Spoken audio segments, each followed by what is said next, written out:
Hello my gems, I am so excited that you've decided to take the plunge into my Performers Academy and that you're starting your very first video, how to take your measurements.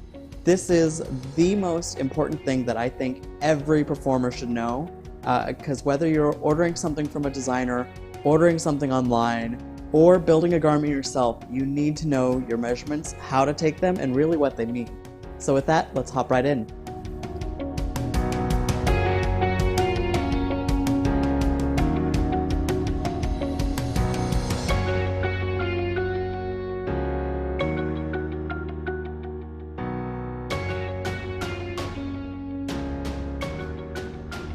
So the three main measurements I want to start off with is your bust, your waist, and your hips.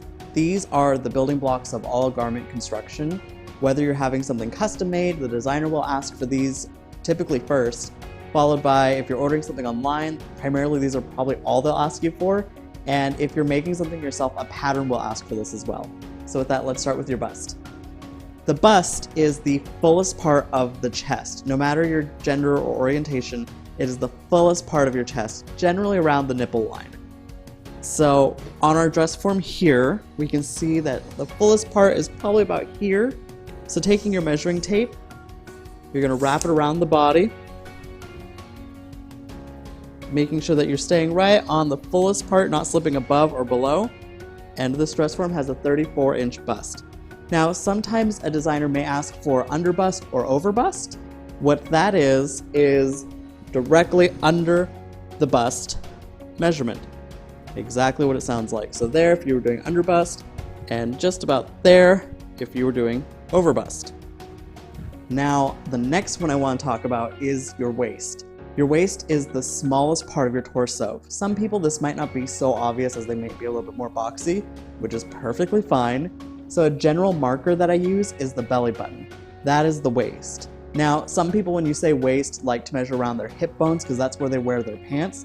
That is the natural waist or your low waist. Your high waist or waist is what a lot of designers and people who are looking to have your measurements ordered is looking for.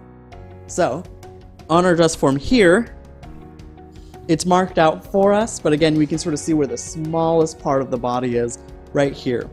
So again, wrapping that tape around their body, checking that you're in the right position, and pulling not too snug nor too loose. They have a 26-inch waist.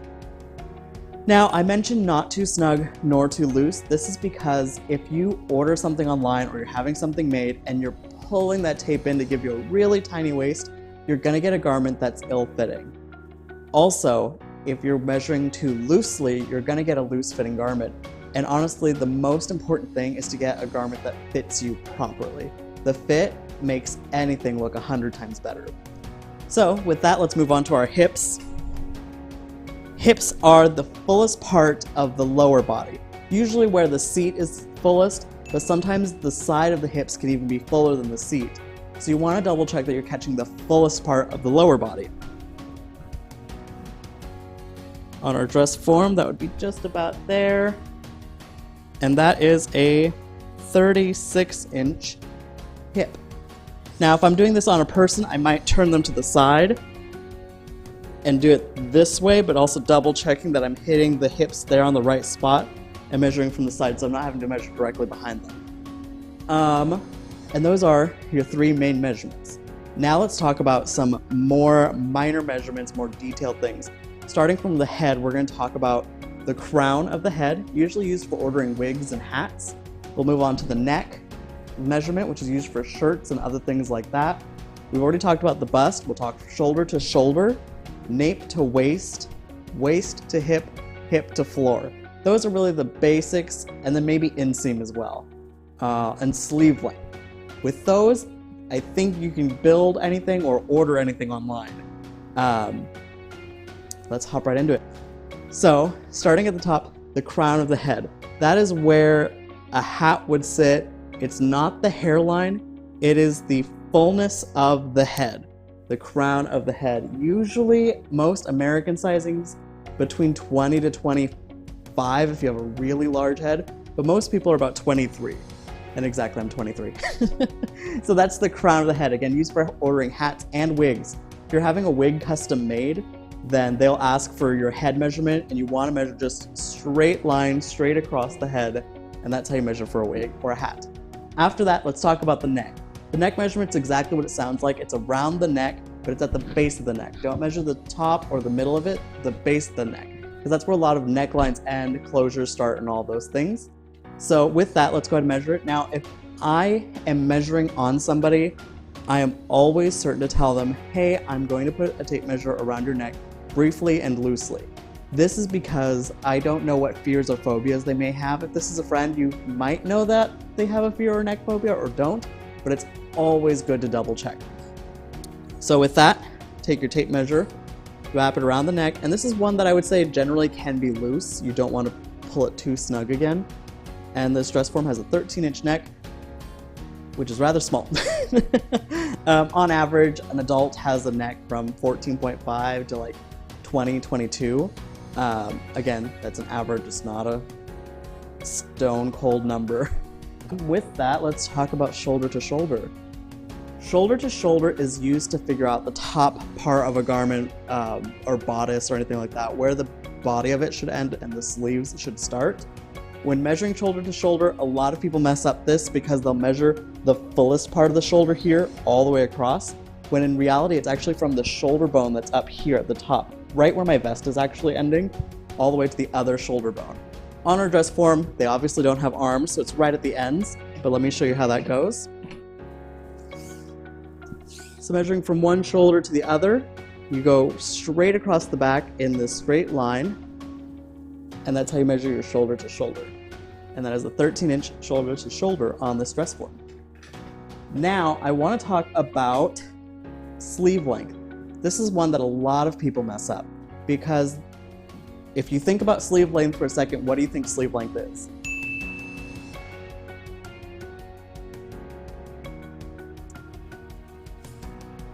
I can tell you, you probably got it wrong unless you know sewing. Sleeve length isn't from the top of the shoulder down to the wrist. It's actually from the nape of the neck. There's a bone in the nape of the neck that's generally about here. And you can find it on yourself if you look down. You can feel that there's a bone that protrudes out right there. It's the top of the spine, also known as the nape of the neck. And for sleeve, you're measuring from the nape of the neck all the way to the wrist. And the way I explain this to people is you want to measure it with your arm bent in front of you. If you're a dancer, it's first position. If you're not a dancer, I always say imagine you have a beach ball and you're holding the beach ball on your stomach, because that's the position you want your arm to be in to measure for sleeve length. So you're going to have it from the nape of your neck and bent as if you're holding a beach ball. I have to get it behind my elbow. There you go. Just like that.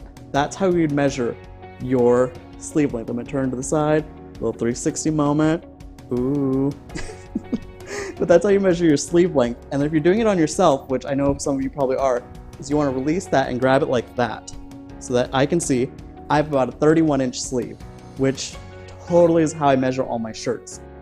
So with sleeve length, let's move into nape to waist. Nape to waist is exactly what it sounds like, the nape of the neck down to the high waist. This is for shirt ordering if we want to custom size the shirt, as well as bodices and dresses. So we know exactly where the bodice should end and the skirt should start. So with that, pretty straightforward. Just down the back, start at the nape of the neck, all the way down to the waist, 15 inches. I would say for most Americans, the average is between 14 to 17. If you're at like 25, something went wrong. Or you're obscenely tall. I'm talking like 9 foot tall. So nape to waist. Let's talk about waist to hips. Waist to hip is used for figuring out the rise of a pant, and the rise of the pant is from the crotch seam all the way to the top of the waistband. So basically from here all the way up to here. And the way you figure that out is by waist to hip, which I like to do here on the side, just from here, the smallest part of the waist to the fullest part of the lower body, which is 9 inches on our dress form. Again, it could be a little bit bigger or a little bit smaller for you, but I would say that's actually generally about right. Waist to knee and waist to floor. Waist to knee is exactly what it sounds like. It's from the smallest part of your body down to the bend of your knee. This is to figure out skirt length, short length, pant length, sort of. all of those things. And then the last one is waist to floor. Waist to floor you need if you're doing pants, long dresses, overcoats, things like that. And it's, again, the smallest part of your waist all the way down to the floor.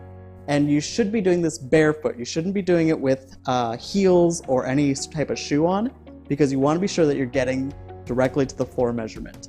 Inseam is a little bit difficult of a measurement to take because people don't want to get too close or too personal. So this is sort of my tried and true method for measuring inseam. What you do is you take the tape measure, and the person who is being measured, so if I'm the designer, I'm going to hand it to the person who's being measured, and I hand it to them like this, where the little top is pointing up. See how that's up? And I tell them to put it in between their fingers like this. So if you're the person being measured, you want to hold it like this, where just the top is barely in between your fingers and it hangs down nicely. And what you do is you hold on to your crotch area while the other person measures down your leg. All they have to do is take it and hold it to your ankle. You're holding this end up at the top of that part so we can figure out how to measure for pants. And with that, I think that's the basics of all the minor measurements. We talked about neck, shoulder to shoulder, sleeve length, overbust, underbust, waist, natural waist, hips, waist to knee, waist to floor, inseam. I think the last thing we need to talk about is girth.